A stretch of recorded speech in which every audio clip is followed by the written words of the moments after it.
Hey bakers, welcome to my channel. Today is a tips and preparation video.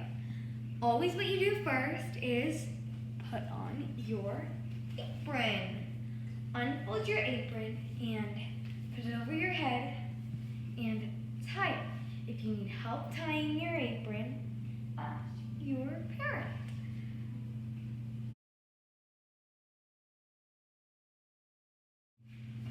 Alright, after that you're going to tie up your hair if it's long.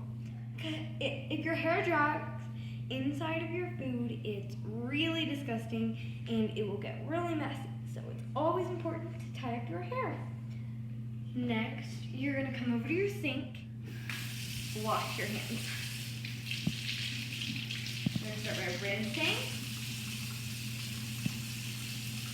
getting some soap, and scrubbing for 20 seconds. Not 20. 1, 2, 3, 4, 5, 6, 7, 8, 9, 10, 11, 12, 13, 14, 15, 16, 17, 18, 19, 20. Alright, I'm going to rinse it off. Turn off the sink and grab a towel. Dry off your hands. And that's all you need to get started. Now, measuring things are used for. One of these kinds of measuring cups is called a dry ingredients measuring cup. And the reason it's called a dry ingredients measuring cup is because you use it for dry ingredients. Pretty self-explanatory. The reason for that it's only for dry ingredients is because if you put water in it, it's not going to be filled up all the way. And by the time you finally get it filled up, just the right amount, you come over and spill it. But if you use a liquid measuring cup, let's go to 1 cup. Stop it at 1 cup, and it's not going to fall over. And it stayed at 1 cup.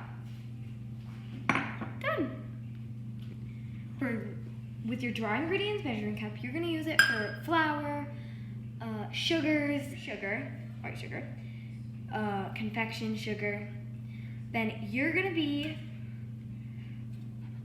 to have to level it off. If you press it down, then you're not going to get the right amount. So all you're going to do is you're going to use one of these to light it off. Done. If you're doing brown sugar, then you need to pack it down. If you don't pack it down, you're not going to have the right amount. Brown sugar always has to be packed down. If it's dark or if it's light brown sugar, it's always going to get packed down. The second thing is always make sure to read through your recipe, watch the video you're watching. Do that before you actually start baking. And then you can check to make sure you have all the ingredients and all the tools.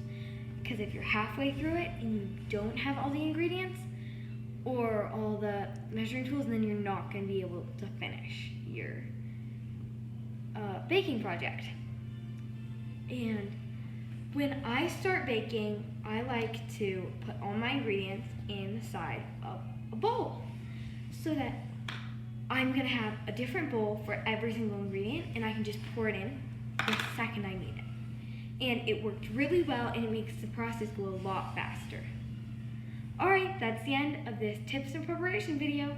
Bye bakers!